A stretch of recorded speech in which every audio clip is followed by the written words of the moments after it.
Live from New Delhi, you're watching DD India Live, India's voice to the world. I'm Lipakshi Khurana, coming up in the next 30 minutes.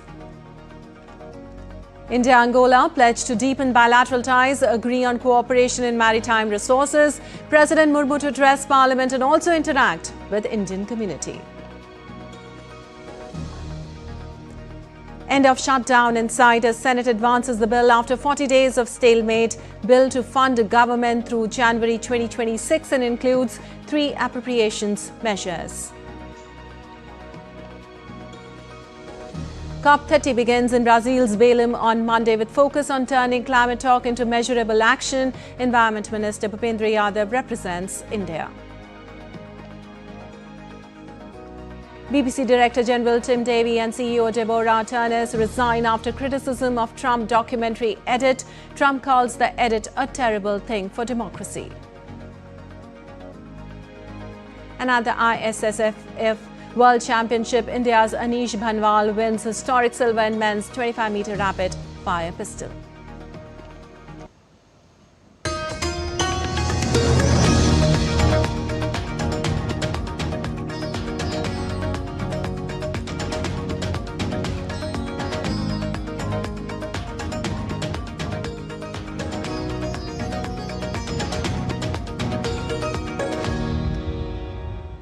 And on to the details now. In a breakthrough, the U.S. Senate advanced a funding bill after weeks of gridlock between the Democrats and the Republicans. This came as the first step towards ending the 40-day U.S. government shutdown, the longest in history. In a procedural vote, senators advanced the House-passed bill that will be amended to fund the government until January 30th and includes a package of 3 full-year appropriations bills. If the Senate eventually passes the amended bill, the package still must be approved by the House of Representatives and sent to President Donald Trump for his signature. Under the deal struck with a group of Democrats, Republicans agreed to a vote in December on extending subsidies under the Affordable Care Act. The deal was brokered by 2 New Hampshire Democrats, Senators Maggie Hassan and John Shaheen and Angus King. An independent from Maine, the person said. Senate Minority Leader Chuck Schumer, the chamber's top Democrat, voted against the measure. And BBC's Director General Tim Davie and Head of News Deborah Turnus have stepped down after mounting criticism over political bias, including claims of editing a Donald Trump speech that misrepresented his words. As questions rise of editorial integrity and impartiality on several key subjects, Britain's public broadcaster faces one of its biggest credibility tests in years. In an unprecedented move, the Director General of the British Broadcasting Corporation, Tim Davie, and the Chief Executive of News, Deborah Turnus, have resigned following criticism over bias at the corporation. The move follows allegations that the BBC failed to maintain political neutrality in its coverage of US President Donald Trump. The resignation came after a Daily Telegraph report this week revealed that concerns over BBC's impartiality were first raised in the summer through a memo by Michael Prescott, who is a former external advisor to the BBC's Editorial Standards Committee. The leaked internal report, later detailed by Telegraph, cited multiple editorial errors and accused the broadcaster's flagship Panorama program of editing 2 parts of Donald Trump's January 6, 2021 speech together, creating the impression that he had encouraged the Capitol Hill riots. Experts believe the organization was slow to respond after Telegraph's story made a serious dent on its image and credibility. We don't know yet what happened within the labyrinthine committee meetings and discussions in the BBC, but the BBC was slow to respond to the latest allegations, and I think they were flat-footed for 3 or 4 days when the story broke about the Michael Prescott dossier. Following the Telegraph's publication, the White House had condemned the broadcaster as a propaganda machine, intensifying pressure on its leadership. US President Donald Trump welcomed the resignations on his Truth Social platform. Meanwhile, Israel also accused BBC of a deep-seated bias, citing its coverage, and accused the channel of spreading disinformation that fuels anti-Semitism. The leaked internal report also said that the BBC Arabic channel had shown anti Israel bias in its reporting of war in Gaza. BBC had to issue several apologies for serious flaws in the making of documentary on Gaza conflict earlier this year. The documentary was aired in February. BBC chairman Samir Shah announced the resignations and praised both for their leadership and service. BBC in recent years has been accused of failing to maintain its commitment to impartial news by critics on both sides of the political divide. Bureau Report, DD India. Well, the United Nations 30th Conference of Parties, COP30, begins in Belém, Brazil on November 10th.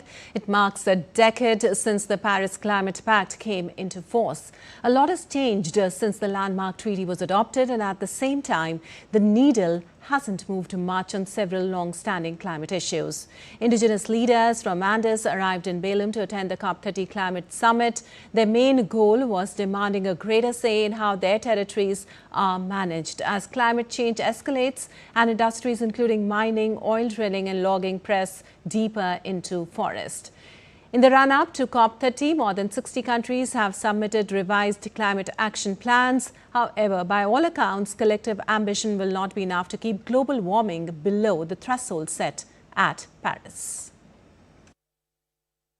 And Environment Minister Bhupendra Yadav is representing India at the COP30. India will highlight its clean energy progress, having reached its 50% non-fossil power target ahead of schedule while pushing for practical adaptation indicators.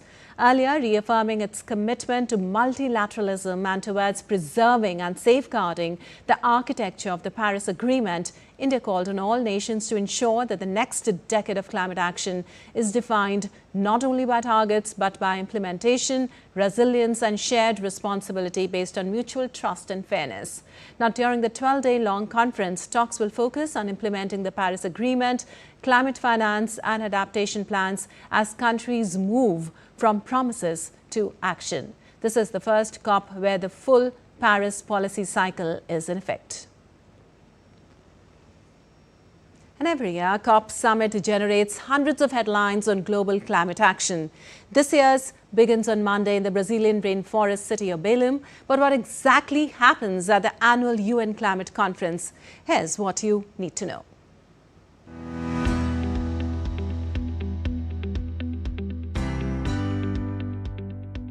The annual conference on climate is known as a COP, which stands for Conference of the Parties that signed the 1992 UN Climate Treaty. The treaty, called the UN Framework on Climate Change Convention or UNFCCC, committed countries to working together to fight climate change, a problem they acknowledged all countries faced and was best tackled together. The treaty also established the principle of common but differentiated responsibilities, meaning the rich countries responsible for most of the planet warming emissions bear a greater responsibility in solving the problem. One of the priorities at COP30 will be to create a roadmap to track global adaptation progress. The roadmap will also need to be sensitive to the fact that social inequalities make some people more vulnerable than others. COP30 is focused on implementation, inclusion, and innovation. During the summit's first week, country negotiators will lay out their priorities and gauge one another's positions. Negotiators are joined by national ministers during the second week to haggle over final decisions, including legal and technical details. For many, this year's 30th Climate Summit marks as a full circle moment. Brazil had hosted the Rio Earth Summit, where the UNFCCC, or the United Nations Framework Convention on Climate Change Treaty, was signed 33 years ago.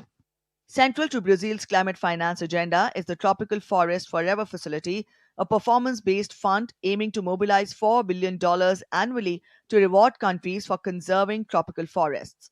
This year, the country insisted the event would return to its roots in acknowledging the world's most vulnerable, including indigenous groups, with some joining the talks. Brazil has asked the countries to work on realizing past promises, such as COP28 pledges to phase out fossil fuel use rather than making new ones. COP30 is also the first to acknowledge failure in meeting the past goal of preventing warming above 1.5 degrees Celsius. Most national governments send teams to the talks. Often, countries speak together in groups with similar interests. Some of the most prominent voices include the Alliance of Small Island States, facing an existential threat from rising seas, and the G77 plus bloc of developing countries, including Africa Group and the BASIC Group consisting of Brazil, South Africa, India, and China. On the first day of his second term, US President Trump signed another executive order to withdraw the US from the agreement for a second time, but officially US is set to exit the Paris Treaty in January 2026. Aarti Rana's report for DD India. Well, science has always been at the heart of human progress, shaping our understanding, driving innovation and building bridges of peace across the nations. Today, as the world marks World Science Day for Peace and Development, the focus is once again on how science can guide humanity towards a sustainable and harmonious future. DD India's Rahul Upadhyay brings this report.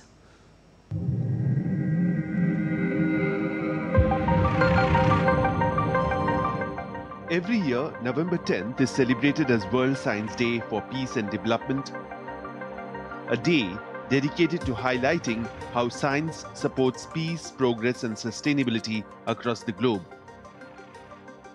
Established by UNESCO in 2001, this day aims to raise public awareness about the vital role science plays in addressing global challenges and improving lives. This year, the World Science Day for Peace and Development 2025 carries the theme Trust, Transformation and Tomorrow, the science we need for 2050.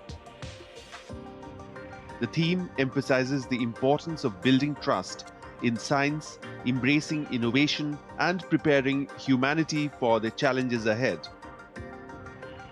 In 2025, the global celebration is taking place at the 43rd UNESCO General Conference in Samarkand, Uzbekistan, where scientists, educators, and policymakers are gathering to discuss how science can shape a sustainable and peaceful world by 2050.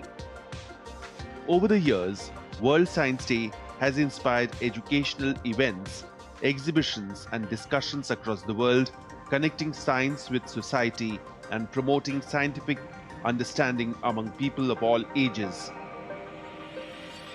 As the world celebrates World Science Day 2025, it's a reminder that science will always show a way forward, and it's up to us to choose it wisely for a better future. With camera person Alok, this is Rahul Upadhyay reporting from New Delhi for DD India.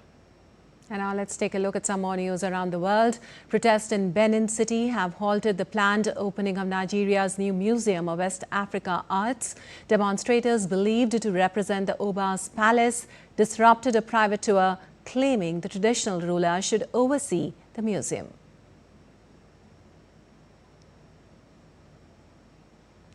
The Argentine city of Tandil once again claimed a record for the longest salami with a colossal 487.22-meter creation. The record-breaking measurement took place during the Chasinar festival, surpassing the city's previous record of 401.73 meters. The production of the salami involved approximately 1,500 kilograms of fresh meat and other ingredients, adhering to the traditional salami di Tandil recipe.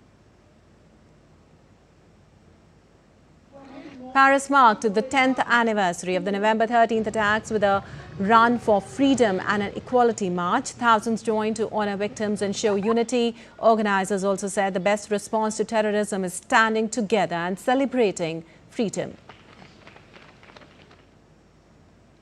And still to come in this edition of DD India Live.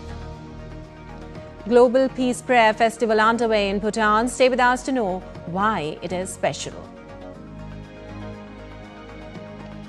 11th Indo-Sri Lanka exercise Mitra Shakti to begin from November 10th at Belagavi. And setting in the Christmas fervor, Berlin's Forest Winter Light installation amuses all in Berlin.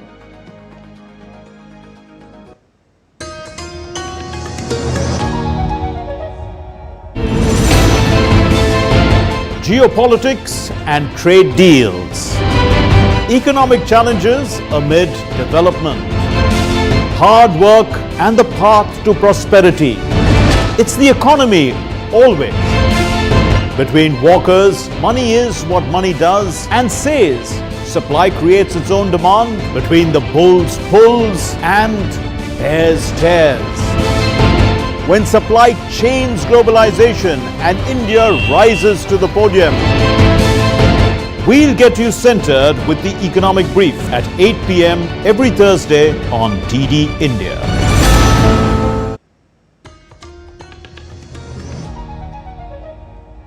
Welcome back. You're watching DD India Live. I'm Lipakshi Kuran, and moving on, India is expanding its partnership with Africa, with President Murmu undertaking 5-day visit to Angola and Botswana, the first ever visit by an Indian head of state to these two nations. Now, the president arrived in Angolan capital Luanda on Sunday in the first leg of a historic visit, focusing on strengthening cooperation in defense, agriculture, energy, pharmaceuticals and space technology. DD India's correspondent Deepen reports from there. Well, President Murmu is in a two-nation tour of Africa. Of course, today is her third day in Luanda in Angola. She arrived here on the 8th. Late in the evening, and yesterday she received the Guard of Honor, and today's, of course, the schedule looks like she will be addressing the National Assembly of Angola, which is in the capital city of Luanda. This is perhaps the first ever visit by a head of a state of India to this part of Africa. And of course, this is the first head of the state visit from India to Angola. She will be meeting with the Speaker of the National Assembly of Angola. She will also be addressing the members of the National Assembly. And National Assembly is equivalent to the Indian Parliament. She will be giving a speech, delivering a speech to all the members of the National Assembly. And apart from that, tomorrow, in fact, she will be departing from Angola. But remember, the high-level, delegation-level talks that happened yesterday at the Presidential Palace marks a new beginning in the friendship between Angola and India. Multiple MOUs have been exchanged between both the countries with respect to fisheries, agriculture, marine and aquaculture. And of course, cooperation in the consular service sector has been already signed as part of the delegation that has come with the President of India. So of course, this is going to improve the ties between India and Angola, and of course India has been a voice of the global south, and India has of course always supported the cause of the African Union. India was, remember, the first country to propose and also bring African Union as part of the permanent member of G20. So of course, this visit is going to bring a paradigm shift in how Angola and India's friendship was written. But also remember that she will be taking part in the 50th anniversary of the Independence Day celebration here in Luanda. This also marks the 40 years of diplomatic relation between both India and Angola. And this visit, remember, marks a new beginning, as I said, between both Angola and India. And not just this, it also opens up avenues for cooperation in sectors like energy, pharma, defense, aviation and other sectors as well. So of course, this visit is going to go down in history as one of the most successful visits by the Indian head of state, because not just cooperation in multiple sectors, but also the deepening ties and people-to-people ties between the people of Angola and also the large Indian diaspora here in Angola. All right, and a special Buddhist festival is underway in Bhutan. It's called the Global Peace Prayer Festival. It brings together followers of Buddhism from all over the world to pray for peace and harmony. Making this occasion special are sacred Buddhist relics from India that are on public exposition in Thimphu. Prime Minister Narendra Modi will be participating in the Global Peace Prayer Festival during his upcoming visit to Bhutan. Take a look. When Prime Minister Narendra Modi arrives in Thimphu, India-Bhutan spiritual connection will also be in focus. We are at the Global Peace Prayer Festival here in Thimphu. It's a historic gathering of Buddhist leaders, peace advocates from around the world. Prime Minister would be participating in these festivities. Also making the occasion special are sacred Buddhist relics that have been brought from Delhi to Thimphu for a public exposition. Atmosphere reverberating with Buddhist chants, prayer flags waving in the wind, and gathering of followers as far as the eye can see. In a world increasingly characterized by conflict, polarization, and discord, a transformative spiritual gathering is taking place in Thimphu. The Global Peace Prayer Festival brings together an unparalleled assembly of eminent lamas from all schools of Buddhism within Bhutan and beyond, uniting their voices for the healing of humanity. The Global Peace Prayer Festival is taking place from 4th to 19th November. It coincides with the 70th birth anniversary of the 4th King of Bhutan, Jigme Singye Wangchuk. This festival means to be a world peace festival for us, and it is a Buddhist festival between India and Bhutan. And we are very excited to see Prime Minister Modi here in Bhutan. This event is especially for the spreading of Buddhism all over the world and showing how our Buddhism is true. And we welcome Prime Minister of India, Narendra Modi, to Bhutan. As a symbol of shared Buddhist heritage, sacred relics of Lord Buddha from India are on public exposition in Thimphu during the Global Peace Prayer Festival. Earlier, a high-level delegation led by Union Minister Viren Kumar carried the sacred relics to Bhutan. The sacred Piparawa relics of Lord Buddha are amongst the most venerated objects in Buddhism. In a post on X, PM Modi expressed heartfelt appreciation to the people and leadership of Bhutan for the reverent welcome accorded to the sacred relics of Lord Buddha from India. His Bhutanese counterpart, Shering Tobgay, thanked India for allowing the sacred relics to be brought to Thimphu. During the upcoming visit to Bhutan, Prime Minister Narendra Modi will participate in the Global Peace Prayer Festival and offer prayers to the holy relics in Thimphu. Presence of sacred relics from India and Prime Minister's visit are expected to reinvigorate the spiritual and cultural connect between India and the Himalayan kingdom. With camera person Saurabh, Shubhendu Ghosh, DD India, Thimphu. And moving on, in a major breakthrough under anti-terror operation, Jammu and Kashmir Police and Haryana Police have recovered 360 kilograms of possible ammonium nitrate from the house of a doctor in Haryana's Faridabad on Monday. Now, besides timers with batteries, arms, ammunitions, including assault rifle and walkie-talkie, were also recovered. According to the officials, the recovery was made during a raid at Al-Falah Hospital in Faridabad based on information provided by Dr. Adil Ahmed Rada during interrogation. Another doctor, Dr. Muzammil Shakil, who was employed at the hospital, has also been arrested in connection with the case. The joint operation between Haryana Police and J&K Police is still underway. And the 11th edition of the joint military exercise between India and Sri Lanka, Mitra Shakti 2025, begins today at the Foreign Training Node in Belagavi. The 14-day exercise aims to enhance the joint operations in urban and semi-urban terrain, fostering defense cooperation, mutual trust and regional peace. Now, this collaborative exercise highlights the shared commitment of both nations to regional peace and security, while also aiming to strengthen defense cooperation and further solidify the strategic partnership between India and Sri Lanka.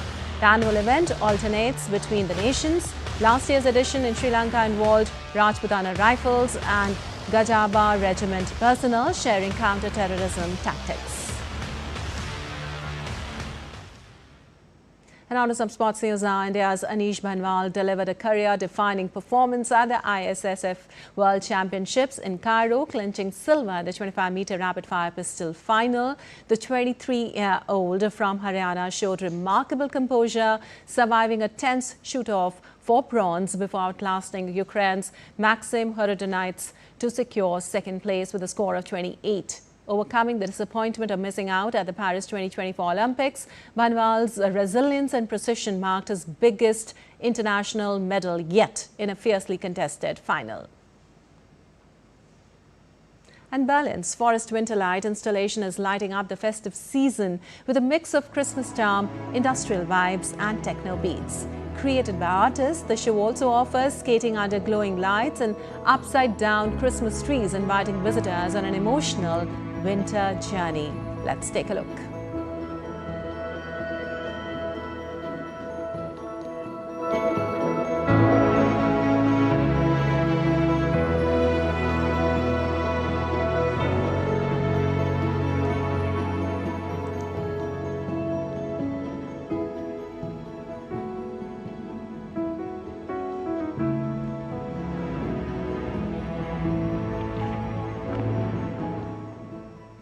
Well, that's all for this edition of DD India Live, but let us know your thoughts on the news of the day. For those on the go, you can get all the latest news and updates from India and across the world on the DD India mobile app. The app is available on both Android and iOS platforms. Scan the QR code at the screen to download now. We'll be back with more news as it breaks here on DD India. I'm Lipakshi Kurana from all of us here in Delhi. Thanks for watching DD India Live.